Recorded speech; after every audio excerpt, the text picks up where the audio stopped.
Hello everyone and welcome back. This is Doc Padama. This time, we will be doing a live version of a video that I previously created here in our YouTube channel entitled 20 Madalas na Tanong sa Research Defense. So sinabi nating live dahil ako mismo yung makikita ninyo na magbibigay ng tanong sa inyo at ako din yung magpapaliwanag kung paano nyo dapat sagutin ang mga tanong na ito at kung saan ninyo makikita itong mga tanong na pag-uusapan natin. So ulitin natin, gagamitin natin ang mga lengguwaheng Filipino at English sa pag-uusap natin tungkol dito sa madalas na tanong sa research defense. Simulan na natin sa unang tanong. What is the objective of your study? So ulitin natin yung tanong. What is the objective of your study? Kapag ito ang tanong na ibinigay sa inyo, ang ibig sabihin ng objective ay yung direksyon. Ano ang gusto ninyong malaman doon sa study na dinidefend ninyo? What is the objective, the goal, or the direction of your study? Lahat ito pare-pareho. So ulitin natin, saan makikita ang sagot dito sa tanong na what is the objective of your study? Balikan ninyo yung tinatawag natin research title. Ulitin natin, balikan ninyo yung inyong research title. Yung mga unang salita, una o pangalawang salita, ay nagpapakita nung tinatawag nating objective of the study. Halimbawa, ang pamagat ng inyong research is the effect of blended learning to the academic performance of selected students. Gamitin natin halimbawa itong title na ito. Ulitin natin, ang title ng research na gagamitin nating halimbawa, the effects of blended learning to the academic performance of selected students. Papaano dapat sagutin yung unang tanong? So, sabihin ninyo, the objective of our study, kuha nyo the objective of our study is to identify the effects of blended learning to the academic performance of selected students. Anong ginawa natin doon? Meron lang akong idinagdag na mga salita doon sa mismong research title. Ulitin natin. Ang research title ninyo is The Effects of Blended Learning to the Academic Performance of Selected Students. Ano yung dinagdag nating salita? The aim or the goal, kasi tinatanong what is the goal or objective of your study, yun din yung gamitin nyo. So the objective of our study is to identify the effects of blended learning to the academic performance of selected students. Yun lang sentence na yon ang dapat ninyong maging sagot doon sa tanong na ibinigay sa inyo. Bakit? This is another reminder. Kapag kayo nasa defense, palagi kong inuulit ito. Aside from being familiar with your manuscript, ibig sabihin yung actual na research ninyo, dapat alam ninyo yung ins and out, cover to cover ng inyong research paper, ng inyong manuscript. And then, sabi ko nga, yung isa pang kailangan yung malaman kapag kayo ay nagde-defend ng inyong research is makinig kayo sa tanong. So, kung ang tanong sa inyo is ibigay nyo lang kung ano yung objective, ang sagot ninyo dapat eksakto, specific. Kung ano yung itinanong, yun lang ang ibinigay o ibibigay ninyong sagot. You do not need to expound, to explain, to discuss kapag hindi kasama sa tanong na ibinigay sa inyo. I-practice nyo yun palagi. Yun yung kailangan yung ma-train sa sarili ninyo. Kailangang masanay sa sarili ninyo. Na kung ano lang yung ibinigay na tanong, pigilan nyo yung sarili ninyo na pahabain. Kasi habang humahaba yan, dumadami yung mga bagay na hindi mo napapansin, hindi na pala kasama doon sa itinatanong. That is question number 1. Question number 2. Ikalawang tanong. What motivated you to choose or conduct the study? Question number 2. Imagine ninyo ako yung panel ninyo. My dear researchers, what motivated you to conduct the study? Okay, Kat. Paano nyo ngayon sasagutin yan? Analyze nyo yung tanong. Yung motivation ninyo sa pagpili ng study ninyo, yun ang itinatanong. Ano ang nag-udyok? Ano ang nagtulak sa inyo na piliin yung title na pinopropose ninyo? Okay? So, kung iisipin ninyo, ito ay makikita sa siguro mga dalawang bahagi ng inyong research paper. Pwede nyong gamitin na basihan para masagot itong tanong na ito. At ang unang bahagi dyan ay yung tinatawag nating rationale of the study. Ang rationale of the study ay the reason. Rationale referring to the reason o yung dahilan kung bakit ito ang pinili ninyong title or topic or issue ng inyong research paper. Sabi natin, dapat nakalagay ito sa manuscript ninyo, sa inyong research paper. Saan nyo dapat ito ilagay? Nasa last paragraph ito ng introduction of the study. Okay? Bago mag-significance of the study. Ang unang bahagi niyan sa chapter 1, the background of the study. Nandyan yung introduction, tapos yung background, and then bago mag-significance of the study, yung last paragraph ng inyong background of the study, dapat nandyan nakalagay lahat ng mga pwede nyong ibigay na dahilan kung bakit ito ang nag-udyok sa inyo na piliin itong topic or issue na ito. So, ang pwede nyong gamitin kung wala pa kayong nailalagay dyan, ang pwede nyong ilagay ay ano ang relevance ng issue sa inyo bilang estudyante. Okay? Paano siya connected or related sa inyo? Now, pwede nyo sagutin yon sa pamamagitan ng pagbigay ng epekto nitong issue sa inyo bilang estudyante. Okay, paano nakakaapekto itong issue? Kagaya ng example natin kanina, blended learning. Paano nakakaapekto ang blended learning sa inyo bilang estudyante? Pangalawa, ano-ano ang mga epekto? So, base sa mga nakita ninyo sa mga nakaraang klase, sa mga nakaraang semester, sa mga nakaraang taon, ito yung mga naging epekto. Pero, kailangan meron kayong basihan. Hindi lang pure observation, kailangan may basis. So, pwede kayo ngayong gumamit ng citation doon sa rationale of the study ninyo na according to the study of ganito, ang blended learning daw po ay nagpapakita ng mga sumusunod na epekto. Okay, ulitin natin, balik tayo doon sa tanong. What motivated you to conduct the study? Doon yun nakukunin. Number 1, we are directly affected by the issue and the effects are the following. Hindi ba yung ipinaliwanag ko? Pwede nyo nang kunin doon. So, basically, doon sa rationale of the study, pwede na yung maging matibay na basihan ng sagot ninyo doon sa ikalawang tanong na what motivated you to choose the study?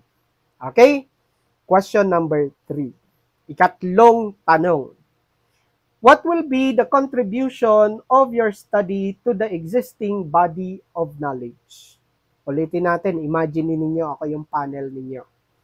My dear researchers, what will be the contribution of your study to the existing body of knowledge? Okay, meron dalawang bahagi or dalawang basihan na pwede ninyong gamitin sa inyong research manuscript para masagot itong tanong na ito. Analyze muna natin yung tanong.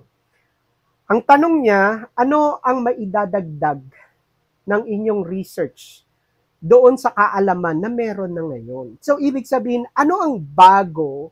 I-simplify lang natin. Ano ang bago diyan sa research ninyo? At papaano nyo nasabi na merong bago? Meron ba talagang bago? Okay? Ganon yung simplified version ng tanong na ibinigay natin. Okay, saan nyo ngayon pwedeng kunin yung sagot dito? Number 1, sa research gap. Ulitin natin, pwede nyong kunin o gawing basihan na sagot dito sa tanong na ito, yung tinatawag nating research gap. Ang research gap ay yung vacuum. Ibig sabihin, ito yung kaalaman na hindi pa nasasagot ng ibang mga research. Okay? So, ibig sabihin, halimbawa sa lugar ninyo, specifically sa area o sa school ninyo, wala pang gumagawa ng research na ganito. Pwedeng sabihin natin na gawa na yan sa ibang lugar, sa ibang bansa, pero sa lugar ninyo, wala pang nakakagawa. So, that is still considered as a research gap. Okay? Wala pa pong gumagawa ng ganitong research sa aming lugar, sa aming eskwelahan. Okay? So, ano ba yung sabi nun? Ano yung contribution nito? Kaya kung kami po ang gagawa nito, ay magkakaroon po kami ng kaalaman kung ano yung mga epekto ng blended learning at matulungan yung mga estudyante na makapag-adapt doon sa kakulangan na malalaman ng aming research paper. Ang research paper po namin ang maghahanap ng mga bagay kung ano yung naging epekto nitong blended learning at kapag ito po ay nalaman na namin, ay maaari na po kaming gumawa ng mga rekomendasyon para tugunan, mabigyan ng kasagutan itong mga bagay na nalaman ng aming research. Okay, nakita ninyo? So, ulitin natin, ang research gap kailangan supported by evidence. Kailangan may mga ebidensya na talagang itong bagay na ito ay hindi pa nagagawa sa lugar ninyo sa pamamagitan ng pagbibigay ng mga previous studies or previous literatures, pwedeng mga articles or news articles na nagsasabi na sa lugar na ito ay talagang problema ito at wala pang nakakagawa ng ganitong klaseng research. Okay? Research gap ang tawag natin doon. Ano yung pangalawang basihan na pwede nyong gamitin dito sa tanong na ito? Okay? Balikan natin yung tanong ulit, review natin. What will be the contribution of your study to the existing body of knowledge? Yung pangalawang basihan nito ay yung tinatawag nating sa research paper ninyo meron kayo nito. Ang title nito ay yung significance of the study.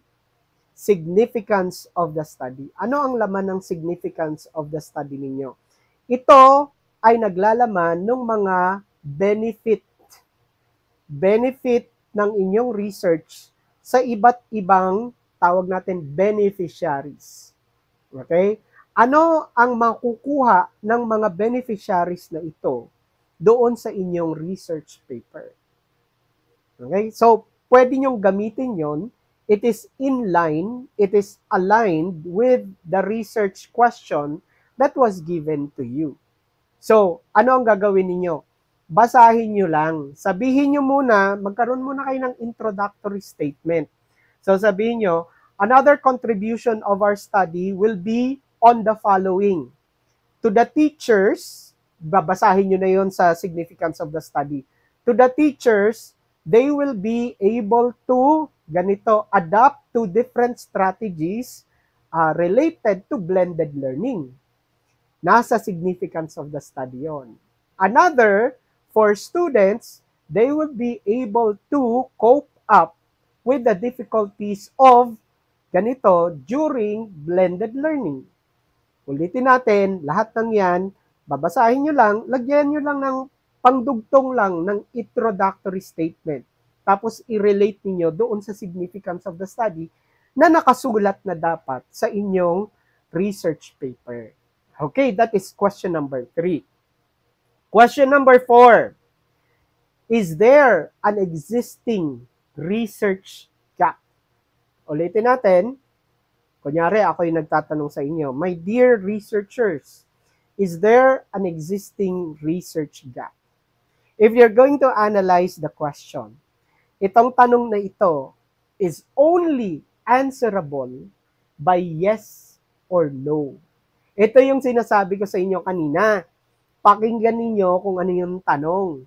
This is a logical question, answerable by yes or no, true or false.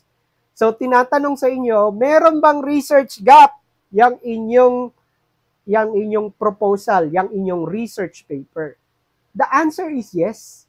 Naalala nyo yung unang i-discuss natin na ginamit natin yung research gap? Okay? So, wala pa pong nakakagawa nitong study na ito sa lugar namin. Therefore, meron pong tinatawag nating research gap. Ganun lang. So, ang ginawa ninyo, yes, and then kapag tinanong kayo, can you expound, can you explain, can you discuss why? Ibalik nyo lang yung ipinaliwanag ko sa inyo. Ibigay nyo lang yung definition ng research gap. Ma'am, sir, my dear panelists, because this particular study that we are proposing has not yet been done or implemented in our local, in our school, in our community. Wala pa pong nakakagawa ng ganitong study doon po sa lugar namin. Kaya po, merong research gap. Okay? And then, again, kung meron kayong mga evidences, meron kayong references na may mga article na nagsasabi na doon talaga sa lugar ninyo, problema yung ganito at hindi pa nagkakaroon ng study, the better. Okay? Kasi kailangan yung research gap supported by evidence from previous studies or literatures. Kahit na alin doon sa dalawa. Para meron lang basihan na yung sinasabi ninyo, hindi sarili ninyong opinion. Ito po ay batay sa mga ebidensya na ipapakita ninyo. Kagaya nga ng mga articles sa newspaper or yung mga previous studies. Okay, so that is question number 4. Let us move on to question number 5. Question number 5. Who will benefit from your study and what will be these benefits? Who will benefit from your study and what will be these benefits? So, does this sound familiar? So, kanina, ginamit natin research gap tapos yung significance of the study. Ano ang laman ng significance of the study? Yung benefits saka beneficiaries. Dito, tinatanong na specifically, ano ang magiging benefit ng inyong study at sino yung magbe-benefit dito. So, balikan nyo lang yung significance of the study. Huwag kayong mararatel, di ba? Huwag nyo din sasabihin na, sir, this was already given earlier. No, do not do that. So, kung gusto nilang marinig ulit yung sagot dito sa tanong na ito, ibigay nyo ulit. Sabihin nyo lang, ma'am, sir, our dear panelists, the significance or the beneficiaries of our studies can be found in the significance of the study which is part of our manuscript. Okay? May we refer you to this particular page entitled Significance of the Study, wherein you will see the beneficiaries of our study and the benefits for each beneficiary. Ganun nyo pwedeng i-present. Ulitin natin ha. Nandun na yung tanong, binigay ko kung saan nyo makikita yung sagot at kung papaano nyo dapat ito sagutin. Okay. Next. Question number 6. Ulitin natin. Ika-6 na tanong.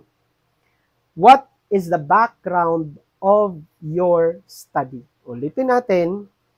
My dear researchers, can you tell us what is the background of your study?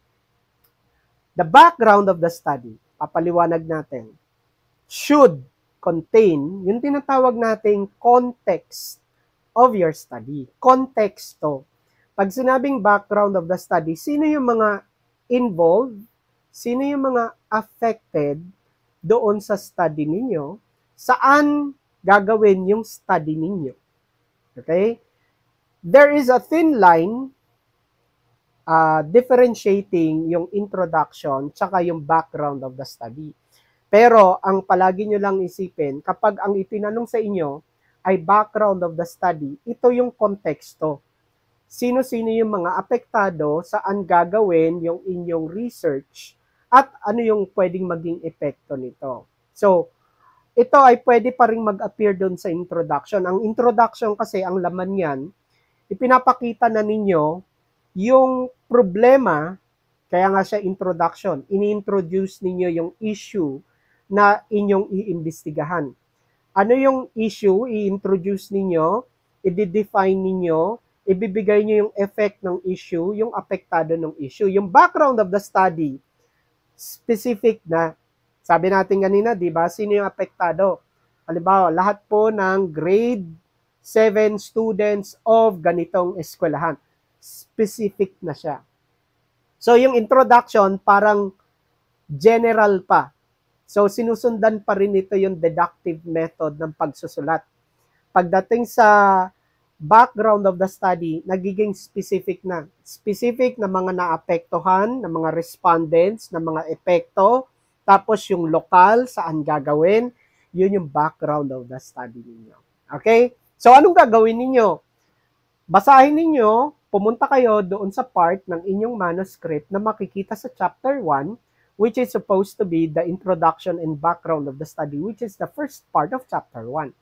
Tignan ninyo doon, nasaan yung mga information na nagsasabi sino ba ang respondents ninyo, ano ba yung mga level nila, grade level, yung age nila, age range nila, anong eskwelahan, saang lugar, anong address. Kung gusto niyo, pwede pa kayo magbigay ng background noong lokal kung saan ninyo gagawin yung inyong research paper or yung investigation na gagawin ninyo. Okay, so that is question number 6. Question number 7. Okay. My dear researchers, this is question number 7. Listen carefully. How are the respondents? Who are the respondents? Who are the respondents of your study? Again, my dear researchers, can you tell us who will be the respondents of your study? So, balik tayo doon sa analysis ng tanong. Ang tinatanong lang, sino ang mga respondents na magpa-participate doon sa inyong research paper? Okay. Madali lang, di ba? Sino bang respondents ninyo? Saan makikita ang sagot? Sa title. Nandyan yan. Pero, general pa lang yung nakalagay sa title. Halimbawa, the effect of blended learning to selected students of, o pwedeng selected senior high school students. Okay, para maging specific yung sa title. The effect of blended learning to the selected senior high school students. Balik tayo doon sa tanong, who will be the respondents of your study? Paano nyo ngayon sasagutin? Siyempre, ipaliwanag ninyo. Magsalita kayo sa English. Sabihin ninyo sa panel ninyo, our dear panelists, the respondents of our study as reflected in our research title will be the selected senior high school students of, kung kailangan yung pangalan ng school, ibigay ninyo. Actually, doon pa lang, nasagot na yon. Who will be the respondents of your study? Tama ba? Nasagot na yon. Pero, kapag nag-follow up question ako, can you be more specific? Okay. Pag tinanong na ako, pag meron kayong follow-up question, can you be more specific? Can you be specific with your answer? Merong part ng inyong research paper sa chapter 3. Ang title nun sa chapter 3, ulitin natin, makikita nyo ito sa chapter 3. Ano ang title nito? Population and Sample of the Study. Doon dapat sa population and sample of the study ninyo, mas comprehensive, mas detalyado na nakasulat kung sino itong selected senior high school students. Papaano sila pinili? Bakit sila selected? Nandun yung mga dahilan doon sa part ng inyong manuscript.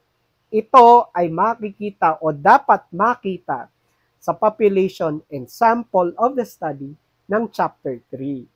Ngayon, ang problema kapag hindi nyo ginawa yun na maayos, kulang-kulang yung magiging sagot ninyo. Kaya nga, ang manuscript niyo importante na kumpleto lahat yan.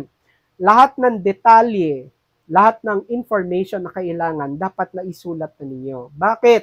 Kasi pagdating ng inyong research defense, yan din ang magiging reference ninyo para masagot ninyo yung mga tanong na ibinibigay sa inyo. Okay, nasagot na natin yung pang-ilang tanong na yon. Pang-pito. We are now on our 8th question. Okay, pang-walong tanong. My dear researchers, this is your 8th question. How did you compute the sample of your study? My dear researchers, can you explain to us how you computed the sample size of the study? Sample size of the study. Okay, ang sample size of the study ay yung mas maliit na grupo na kinuha sa mas malaki. Ang tawag natin doon sa mas malaki, papaliwanag ko muna para makita ninyo kung ano yung itinatanong sa inyo. Sample size. Yung mas malaking grupo, ang tawag natin diyan population. Dahil sa dami ng population, halimbawa, dami ng population, selected senior high school students, sabihin na natin meron kayong 1,000 na senior high school students. Napakadami, kaya malaki yan. Ito dapat ang gagamitin yung respondents ninyo. Pero dahil sa sobrang dami, kukuha lang kayo ng tinatawag ninyong sample, yung mas maliit kumpara doon sa population. Ito ngayong sample will still represent the population. The sample will still represent the population. Okay. Now, ang tanong sa inyo, diba? Balik tayo doon sa tanong. How did you compute for the sample of your study? Hindi pwedeng hinulaan nyo lang. Hindi pwedeng, basta may lumabas lang na numero, out of 1,000, kumuha lang kayo ng 10, ng 50, ng 100. Hindi pwede. Merong specific na computation or formula na dapat nyong gamitin para makuha yung sample size of your study.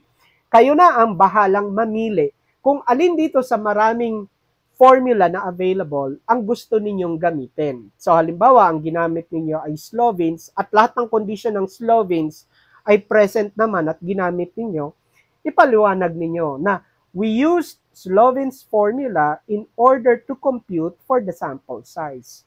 Or pwede naman yung readily available na online application which is Rawsoft, pwede nyo din gamitin yon. Okay? Or pwede nyo naman gamitin yung Cochrane na formula if you are familiar doon sa paggamit ng formula na yun. Ulitin natin, there are various formulas that you can use in order to compute for the sample size. So, ang gagawin nyo lang, ipaliwanag ninyo, ito po yung formula na ginamit namin, tapos ito po yung naging result mula doon sa paggamit ng formula na yon. At ang resulta po, out of 1,000 na selected senior high school students, ang kailangan po namin ay, halimbawa, 250 plus. That's just an assumption. Okay? So, ganun nyo lang ibibigay yung sagot doon sa tanong na ibinigay ko sa inyo. Okay, next, question number 9. Ulitin natin, ikasyam na tanong. Okay. Dear researchers, this is your question. What sampling method did you use and why? Okay, question number 9. What sampling method did you use and why? Kanina, population, sample size. Ngayon naman, sampling method. Okay. Ang sampling method ay yung paraan ng pagkuha ninyo. Halimbawa, sabi natin kanina, 250 ang sample size out of 1,000. Yung sampling method, siya yung magdedetermine kung papaano, paraan nga siya method. Papaano ninyo pipiliin yung 250, yung sample size, doon sa population. Papaano nyo kukunin yan? Okay? Ang tawag natin doon ay sampling method.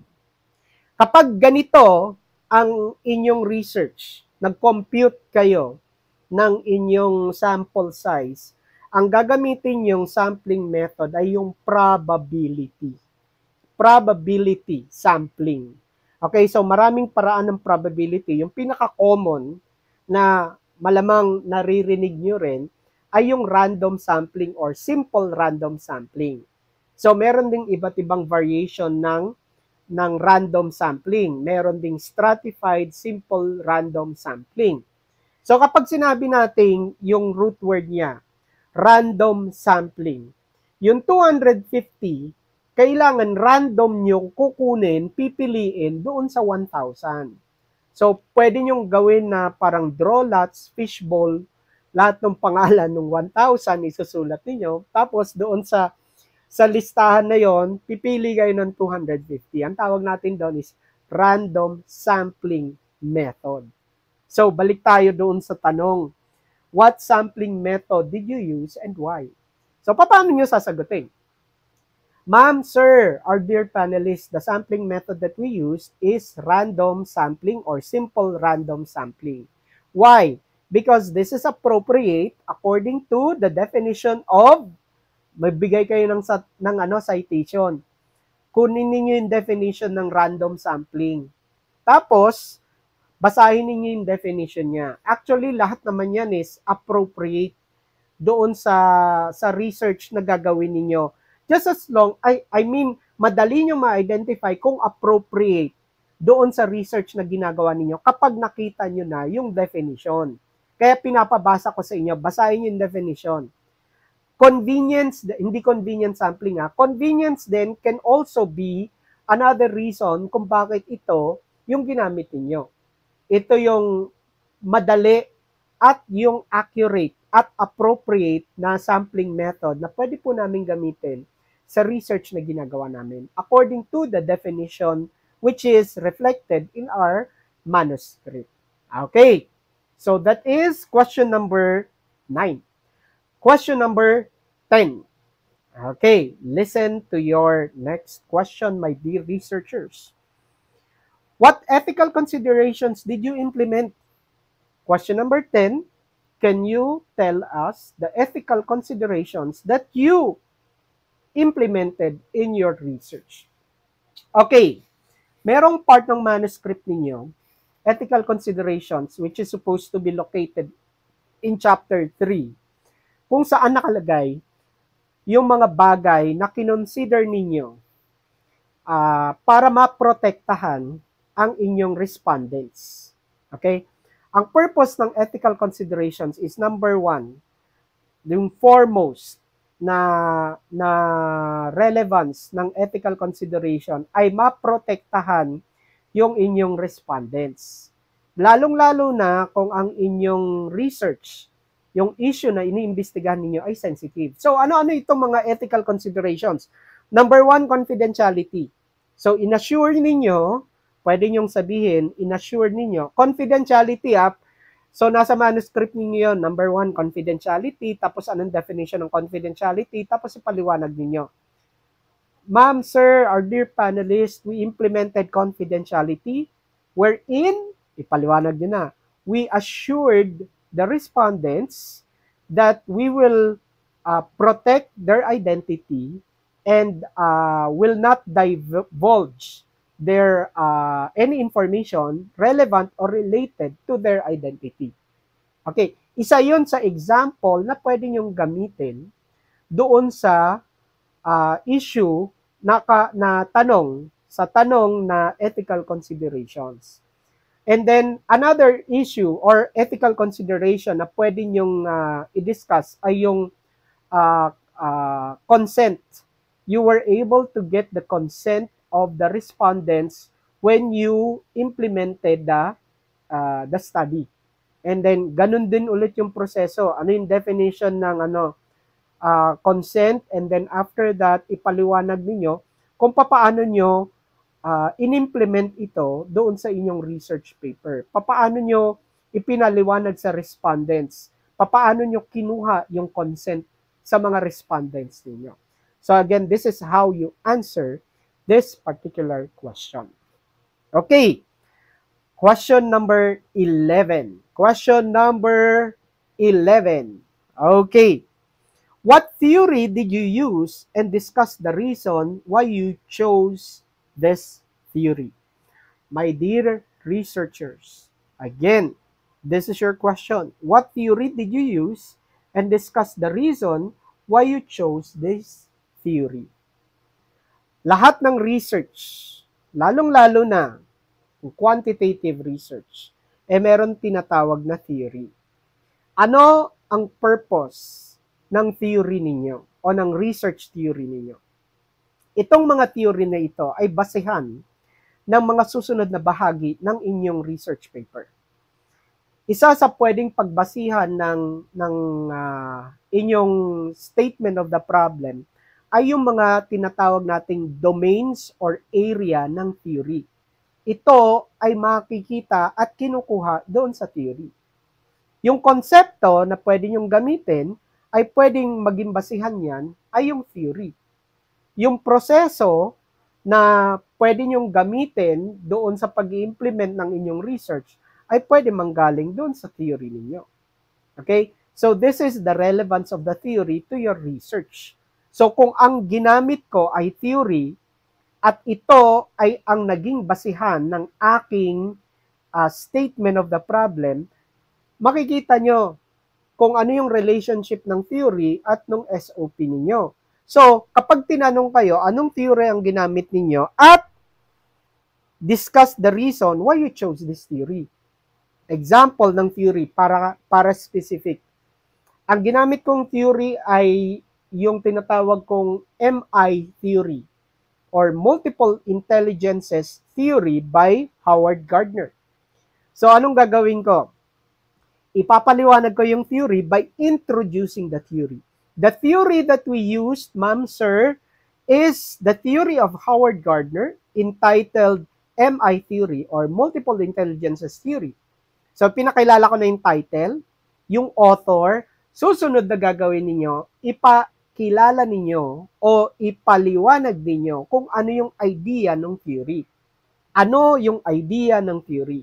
So, to continue, nag-explain kayo, the concept of this theory is that it states that there are multiple intelligences aside from what we have known before, which is IQ. So, according to Howard Gardner, there are several areas or intelligences that comprises or that is broken into different areas. And then ipaliwanag nyo bawat area, i-present niyo bawat area. So ganun yung sinasabi natin na ipaliwanag nyo yung idea behind the theory that you are using.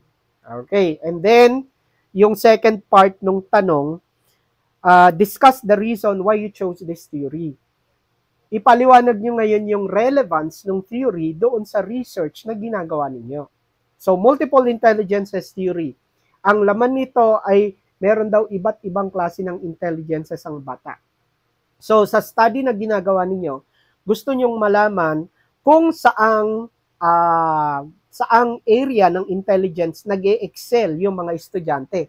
Kaya ito po yung theory na ginamit namin para ma-identify namin kung ano yung iba't ibang area ng intelligences. Dahil ito din po ang gusto naming ma-establish at malaman doon sa aming study. Ano yung mga area at saan nag-e-excel na particular area yung mga estudyante na aming iniimbestigahan. Na-establish nyo na yung relationship ng theory, na-establish nyo na ano yung theory ninyo, ano yung idea ng theory ninyo, at ano ang connection ng theory ninyo doon sa research na ginagawa ninyo. Okay? Okay, so next, this is question number 12. Question number 12. Okay. My dear researchers, this is your next question. Question number 12, how did you formulate the statement of the problem? How did you formulate your statement of the problem?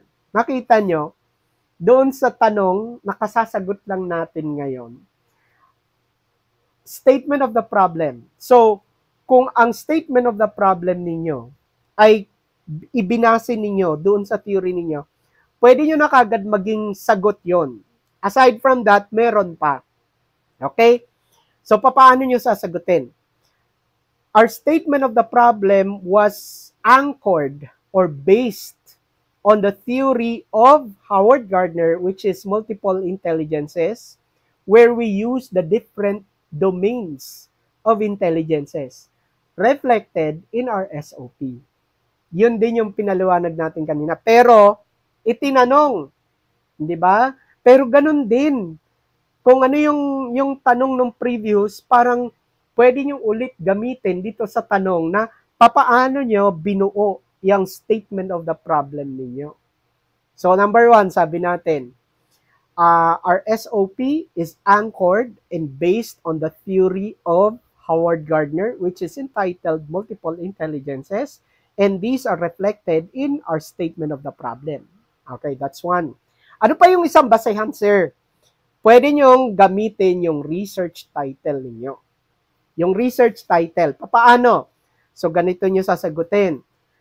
Our statement of the problems are also questions that will help answer the objective or goal of our research paper. Nasaan yung objective and goal ng research paper? Natatandaan nyo kanina, saan natin ibinase yung objective or goal ng research paper? Sa research title. Diba? So, lahat ng mga tanong sa SOP, mga tanong yan ay ginawa ninyo para makatulong masagot yung research title ninyo. So, you already have 2 bases, diba, ng sagot ninyo for this particular question, which is, what is the basis of your statement of the problem? Okay? So, tapos na tayo doon. Next question. Question number 13. Ulitin natin, question number 13. How did you construct your research instrument? Question number 13. Dear researchers, how did you construct your research instrument? Paano natin dapat ito sagutin? Okay, ang research instrument, ipaliwanag muna natin. Your research instrument is the tool that you will be using in order to gather data. Ulitin natin, ang tinatawag nating instrument ay kung ano man yung tool na ginamit ninyo para makagather kayo ng data. Ano ang halimbawa ng mga research instrument ninyo? Survey questionnaire, interview.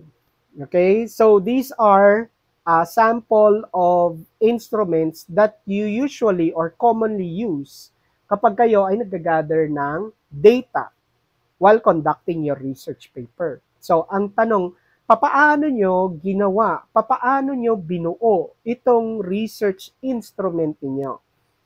Papaano nyo ipapaliwanag? Okay, this is how you're going to explain. Ang tinatanong sa inyo, saan nyo kinuha yung mga tanong? Diyan sa instrument niyo. So, sasabihin nyo lang, all of these questions were based from the statement of the problem. Okay. Lahat po ng mga tanong na nasa survey questionnaire namin ay mga tanong na makakatulong masagot yung statement of the problem.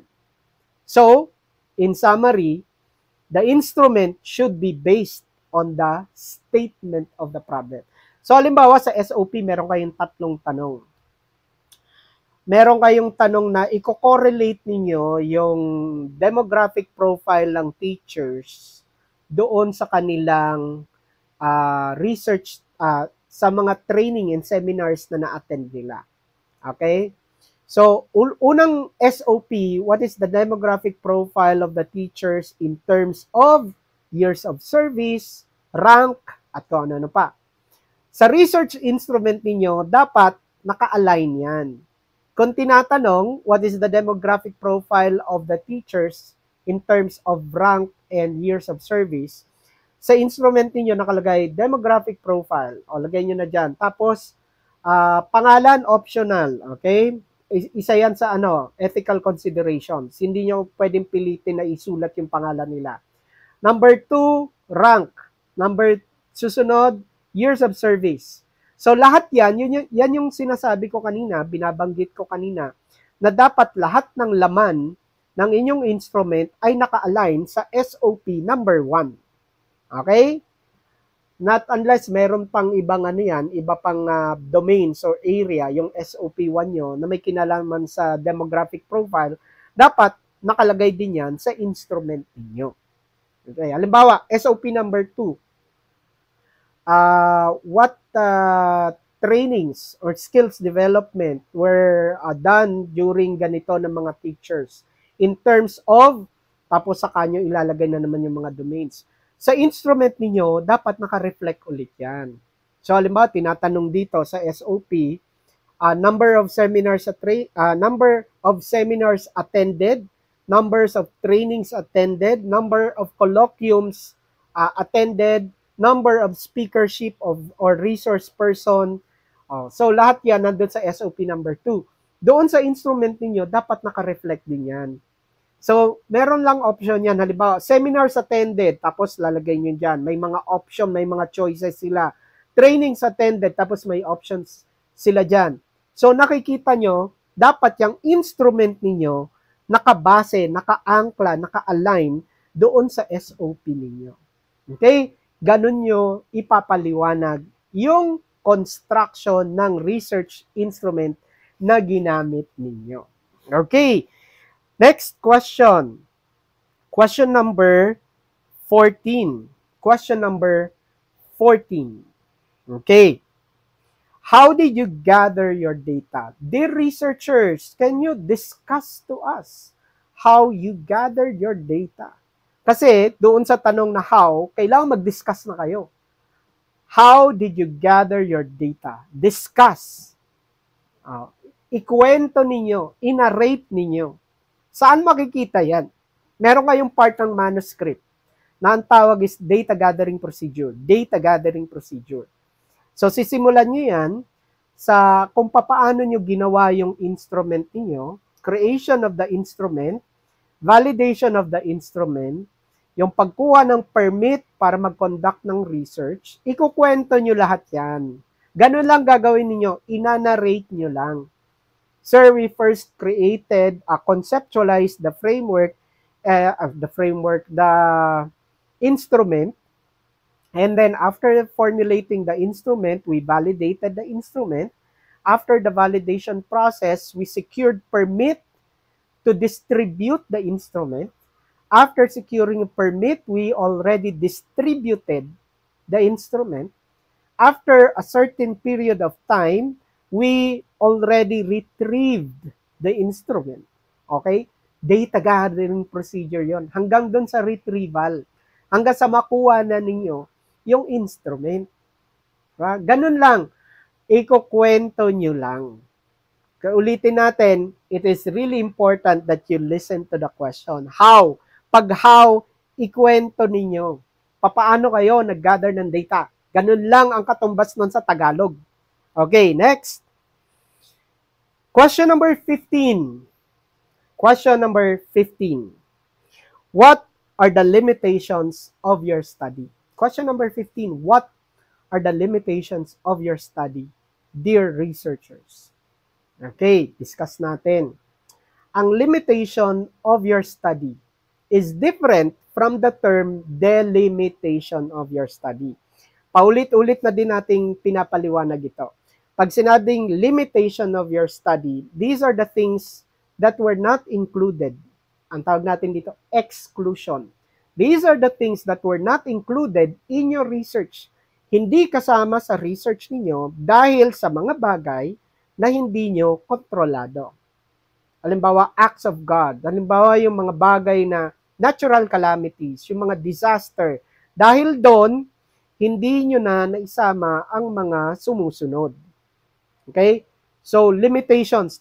Limitations are considered weakness, but I don't want to use the term weakness. So, limitations are just exclusions. Yung mga hindi na isama na pwede maging basihan for further studies. So, dahil dito sa mga binanggit kong dahilan, hindi po namin na isama ang mga sumusunod. So, halimbawa, Ang target ninyo, basic education. Meron kayong hindi na isama yung, halimbawa, grade 1. Kasi nga, dahil sa disaster na yun, hindi na sila nakakapasok. Hindi na isama yung grade 3 kasi kokonti lang pumapasok. Limitation of your study. Explain nyo lang ano-ano yung mga limitation na yun at dapat yung dahilan niya will fall under the category na talagang hindi nyo kontrolado yung mga sitwasyon na yon kung bakit hindi sila naisama. Okay? So that is what we call limitation of the study. Now, idagdag na natin, Sir, ano naman po yung delimitation of the study? Baka yun po yung itanong sa amin. Ang delimitation of the study are also exclusions. Yung mga hindi na isama sa research ninyo, pero kayo ang nag-decide. Di ba kanina wala kayong magagawa kasi talagang hindi nyo hawak yung sitwasyon. Ito naman, kayo ang nag-decide na hindi na isama itong mga bagay, yung mga nasa delimitation ninyo, because of justifiable reasons. Be careful with the use of justifiable reasons. Halimbawa, ang pwede siguro of valid na justifiable reasons is yung resources ninyo. Whatever resource na sa palagay ninyo, kinapos kayo, kinulang kayo, ipaliwanag ninyo at yun ang magiging dahilan ninyo sa inyong delimitation of the study. Ano-ano mga resources na kinapos kayo? Pera. Dahil sa kulang na yung pera ninyo, hindi nyo na isinama. Hindi nyo na isinama itong grupo na ito. Kaya kailangan dapat may paliwanag din mabuti yan. Okay? Hindi pala kaya ng pera nyo eh. Bakit nyo isinama? O, di ba? So, you have to make the panel understand na ito po yung dahilan kung bakit hindi po sila nakasama. Ang tawag natin doon, delimitation of the study. Okay? Hindi nyo sila isinama. Okay, next. Question number, anong question na tayo? Question number 16. Question number 16. Hindi ko alam kung paano ko na i-ano. Okay, question number 16. What research method and design did you use in the study? What research method and design did you use in the study? Ulitin natin, examples of research method will be yung quantitative and qualitative ninyo and mixed method. Okay? So, anong gagawin ninyo? Nasa ano ito eh? Nasa chapter 3. Okay? Method and technique use sa chapter 3 ninyo. Okay? So, ang gagawin nyo lang, banggitin ninyo kung anong method. The method that we use is the quantitative method. Ano yung design ng quantitative? Halimbawa, descriptive.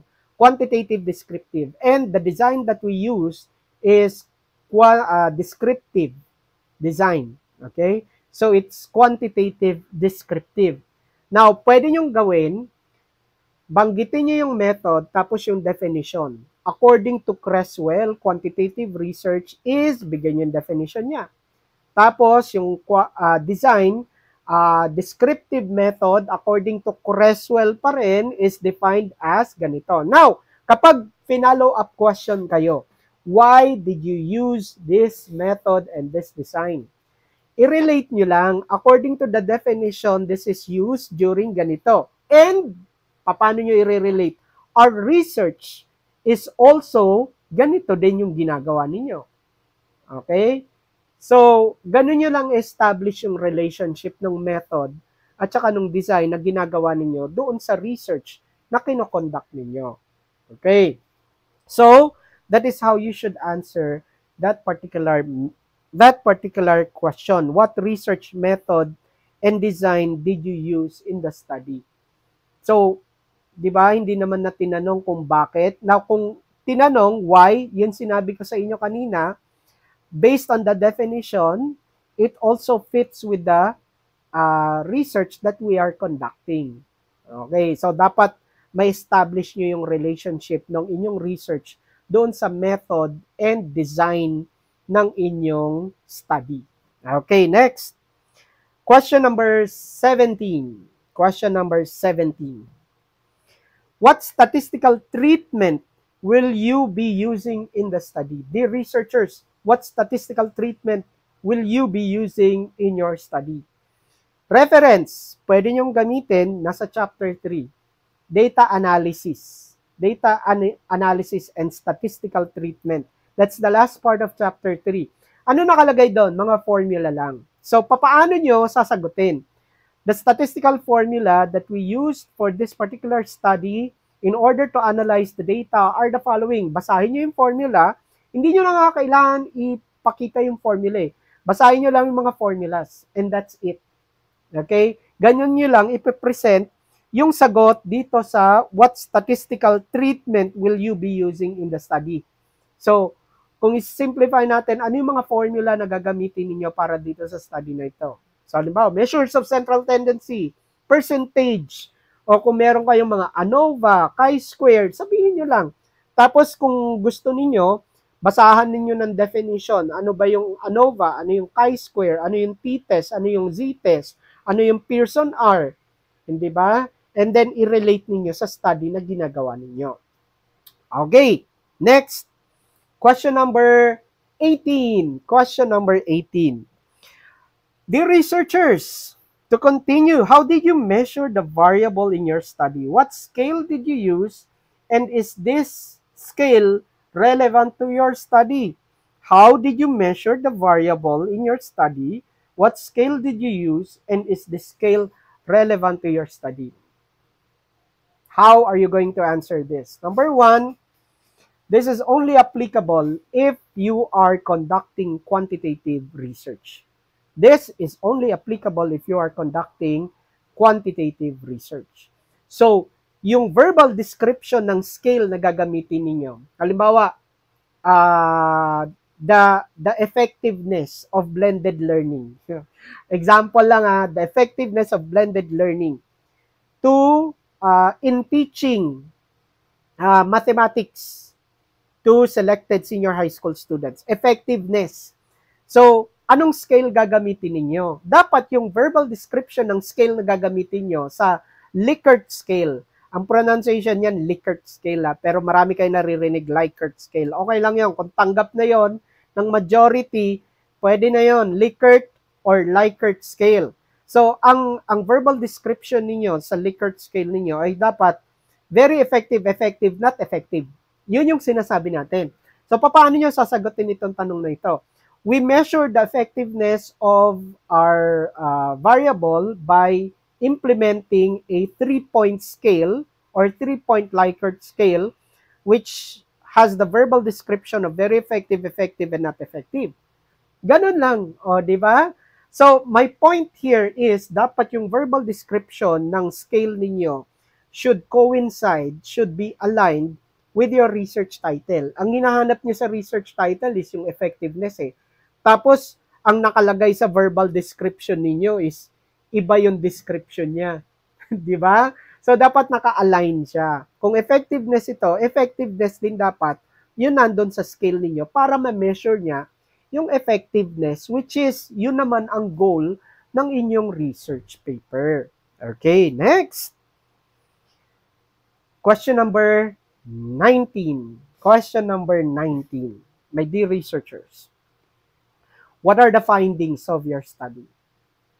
My dear researchers, can you present to us the findings of your study? Alam nyo, isa nga ito sa pinakamadali eh. You know why? You don't need to explain, not unless you are asked. Dito, pinapapresent lang sa inyo yung findings ng study ninyo. So, punta kayo doon sa part ng research paper ninyo kung saan nakalagay yung findings of the study ninyo. Reminder lang, ang findings of the study should be aligned with your SOP. Anong ibig sabihin nito? Kung ano yung SOP, SOP 1, ito yung findings sa SOP 1. Kaya sa amin, pinapalagay muna natin yung SOP 1, tapos immediately sa baba, findings of the study. SOP 2, susulat ulit nila dyan. Tapos yung findings sa SOP 2. Ganon. So, anong gagawin niyo? Babasahin niyo lang yung findings of the study niyo. Tapos, pag tinanong, what is the basis of your findings of the study? Additional tip na to. Tinanong kayo, bigla kayo nagulat, what is the basis of your findings of the study? Ma'am, sir, our dear panelists, These findings are based on the tables that were presented in the previous chapter, which is chapter 4, Presentation, Analysis, and Interpretation of Data. Dapat yung chapter 4, ang laman lahat niyan, yung mga tables, which is yung basihan ng findings ninyo. So, ganun nyo ipapaliwanag. Saan nyo kinuha itong mga findings na ito? Ma'am, this is anchored on the findings of the tables that are found in chapter 4 or in the previous chapter. Okay? Last question. Question number 20. What are the recommendations of the study? What are the recommendations of your study? Now, reminder na lang to kasi ang gagawin nyo lang sa recommendation, babasahin ninyo. Reminder number 1, listen carefully. Reminder number 1, wag kayong magbibigay ng recommendation na hindi kasama sa objective ng study ninyo. Huwag kayong magbibigay ng recommendation na walang kinalaman sa study ninyo. Yung bigla nyo lang naisip, tapos nilagay nyo dyan kasi magandang idea. Do not include recommendations that are not relevant or related to your study. So ulitin natin ang recommendation, babasahin nyo lang. Babasahin nyo lang yung recommendation. Pero mga reminder lang itong mga sinasabi ko. Reminder number 2, ang recommendation ninyo, bago nyo sabihin sa panel ninyo, should include the following elements. Number 1, yung action na nire-recommend ninyo. Yung action na nire-recommend. Number 2, ay yung point person or yung point organization na gagawa ng action na nire-recommend niyo. Halimbawa, recommendation number 1 nyo, to conduct more trainings and seminars for teachers. Action yon. Sino ngayon ang gagawa? Sino ang mag-i-initiate? Siyempre, halimbawa, principal, example. The principal should initiate, organize trainings related to ganito for teachers. Yun yung sinasabi nating elements that should be present sa inyong mga recommendations. So basically, we have already gone through, again, these questions that are commonly asked during your research defense. So again, I thank you very much, everyone, for listening until this point na naka 1 hour tayo ng discussion. I know that if you put to heart what you are doing in your research, you will be able to not only pass your research defense, but pass it with flying colors. So, you just need to prepare. Kung hindi nyo naintindihan, ulit-ulitin nyo lang. Kung kailangan ulitin nyo itong mga videos natin, ulitin niyo. Kung kailangan ulitin ninyo at basahin ninyo yung manuscript ninyo, ulitin ninyo. And believe me, this will go a long way. Hindi lang sa subject ninyo ngayon, sa mga susunod na subject ninyo, sa subject ninyo, sa susunod na level ninyo.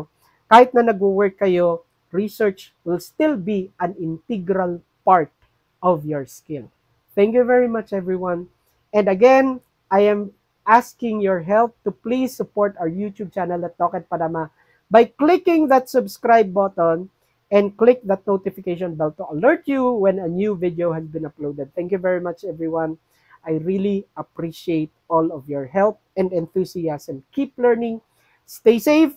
God bless, and I'll see you on our next video. Bye.